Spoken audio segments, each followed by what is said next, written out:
For many years, the terracotta panels on the Perth County Courthouse were believed to have been designed by the architect George F. Durand and created by a London stone carver, John Matheson, who was a contractor when the courthouse was built in the 1880s.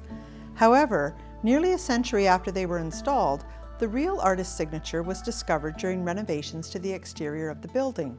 Henry Plasschaert, a prominent terracotta artist, is believed to be the actual sculptor. Notably, Plasschaert also created the terracotta lion, originally intended for the apex of the courthouse roof. Unfortunately, Durand, the architect, passed away before the building's completion, and the lion was placed over the building's front entrance. In 1967, as part of Canada's centennial celebrations, the lion was repositioned atop the courthouse. However, subsequent inspections revealed that it had become rather precariously attached, leading to its removal and storage until 2023, when the original Perth County Lion retired to a comfortable life in the James Anderson Gallery at the Stratford Perth Archives.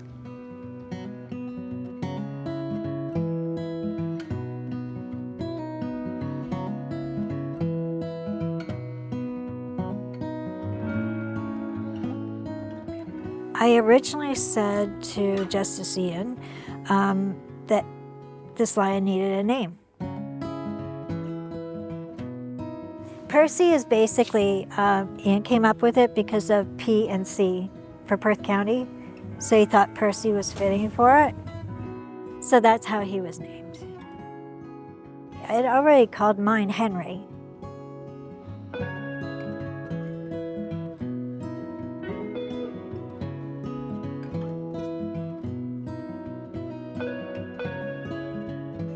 The furthest back I can remember was like grade 4, when I had this really amazing art teacher who was very, she was just full of spirit. And she one day brought in her pet wolf in Toronto back then. I don't know if you were supposed to have them or not, but she did. And you could hear, she said, "I have a special visitor for you for the class that day."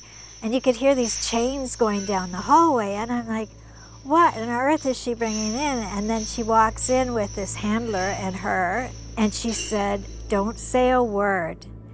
All you're going to do is I'm going to walk by slowly, and I'm going to have him look at you, each one of you, and you're to memorize, look into his eyes, deep into his soul, and when he leaves the room, you're going to draw his soul." So like, how many people have experienced that? So that definitely stood out all these years later. And I've always been one who loved drawing eyes and coloring eyes and things like that. It was always the eyes. If I couldn't get the eyes right, I might as well just throw it, the whole sculpture or the whole drawing. I just couldn't live with myself that way. And then years later, I met her at a mall in Toronto, and she ended up doing a portrait of me. And again, like, her eyes were so amazing, and I thanked her from the bottom of my heart.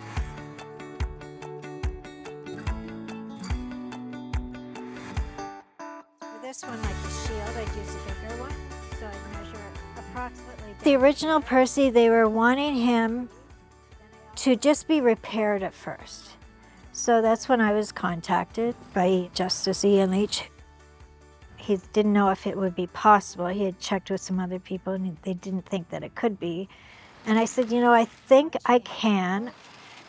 But then it was discussed a little bit more, and it would have depreciated his value. If it's still a historical piece, and we had to honor that. So then we looked into the possibility of going to perhaps the Waterloo University to have maybe one of the students do a 3D drawing of him that could perhaps be used to make a duplicate of him, and then make a mold of him and put him back up.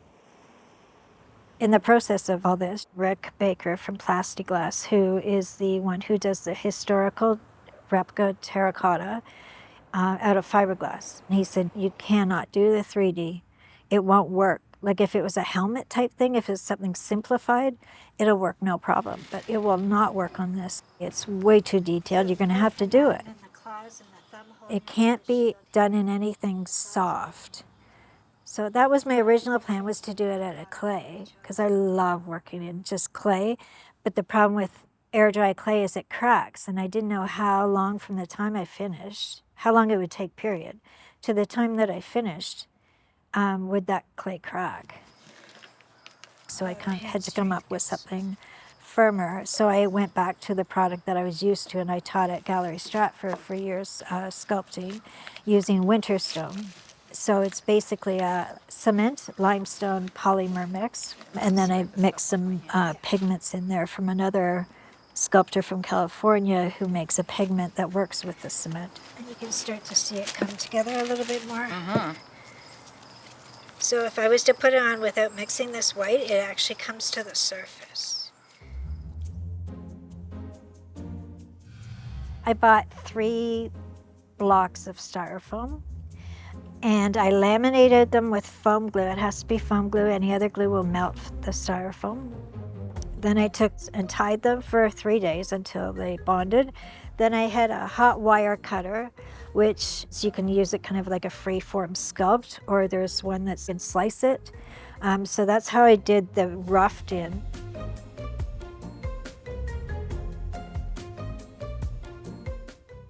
I would say probably 6 months maybe of the styrofoam, because it was such a big block. It didn't look anything like them at the beginning, and I couldn't find them in it.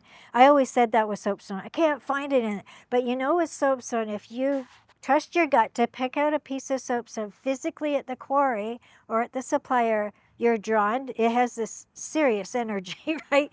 So you're drawn to it. You know, whatever it is that you've gone to look for, it's in there. But this is styrofoam, right? It's just a dead weight. Yeah, that's it. So I'm like, I can't find them, and it was so frustrating. You know, it was incredibly frustrating. I get the head was huge, and the feet were small. So I knew I would correct it eventually, but it was hard because you had to rasp it with a metal brush. And it's like literally like taking a beanbag chair, opening it up, and dumping it over your head. I mean, there's styrofoam everywhere. It's the best way to do it if you can, and you know you're not going to inhale that stuff, because you could be in deep difficulty if you did. Do you squeeze it? Yeah, you just like bread. And then I went on to mixing the Winterstone. So the Winterstone is in a dry form mix. It's meant to mix like clay, work like clay, and dry to stone. I can honestly say it is hard rock stone. I can't get through it with even my most powerful sculpting tools. So you have to fluff it up, basically, and mix it around. So when you do the original sculpting on it, you can only mix 1 cup at a time. So every single cup on this has been mixed per time, because you have 20 minutes working time. And then you're finished at the end of the day. You mist the whole thing with water. Then you cover it with bag tightly. And then the next day is your only time to go back in it with a sculpting tool, and you could work it like clay. So you can actually shave pieces off of it pretty nicely, versus the first day it comes on very kind of gritty, and you can't do that. You can just press into it. You can't get the detail, whereas the next day you can. Then the third day you can actually go in with like any carving tools, like a chisel or a hammer or anything like that. From then on in, you're dealing with like basically heavy-duty sanders. So it's really versatile. It's a fabulous product. They use it a lot of times for monuments and things like that. And the fact that you're using the inside as a styrofoam, you don't have the weight that you would with stone. You're going to come take a piece, make it kind of long. I had to come up with a pigment, because when you mix Winterstone, it's white. It's a really, really nice, pretty white, but I need to come up with a pigment, and paint wasn't working for me, so the pigment, I ended up mixing 2 colors to match the terracotta, and then had to work through the math of that, like how much volume of pigment, because nobody knew, right? And how do I keep that pigment consistent when I'm working on it over the course of 2 years? Because you come back, then you add more. But the benefit is Winterstone does have the ability where if I did it for 6 months, walked away for 3 months, I could still go back and apply more, and it adheres to itself. Bring it down. I usually steady my hand with this, but you can only put in a 1/4 inch depth at a time. Yeah, so many, many layers. So this would come here. And the tail on him is armature wire, which is a bendable aluminum wire. And you just do that. And then I took tin foil and scrunched it up first, and then unraveled it, because that adds bulk.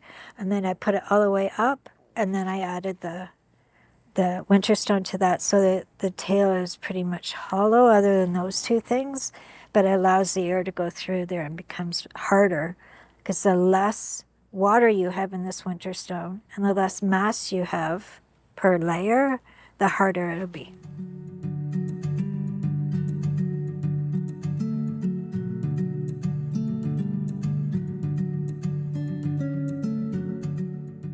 In order to replicate him, I had to do the entire thing by eye. So that's why I kept saying my judgment was off or my eyes were off, because I'd be looking at him from a different angle, and each angle, the time I looked at him, he was a little bit off.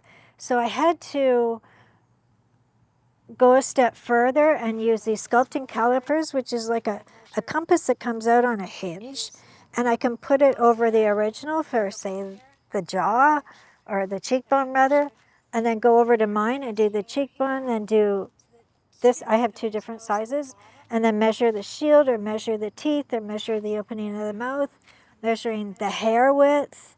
I mean, the entire thing was so mathematical for somebody who's not mathematical at all. Thank God for calipers, so I didn't have to use a measuring stick. It got even more complicated when his feet were cemented in from '67 when they put him on the roof.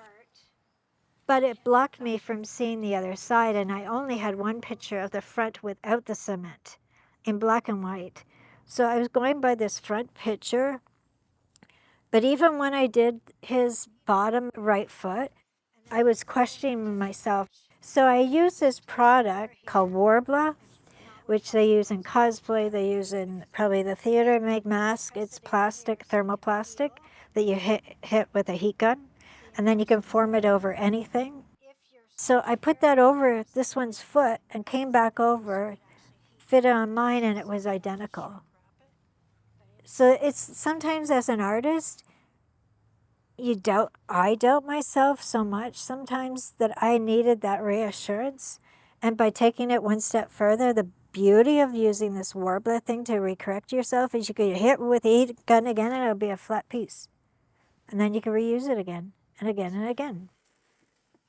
So every time I was going around it, I had to keep changing these angles. So I don't know if you can see here, but this one here is like one big ball here, whereas this goes down and then has an indent and comes down again. So I was trying to follow what Henry had done here. One day I was in McMichael in the grounds where there was a bronze wolf.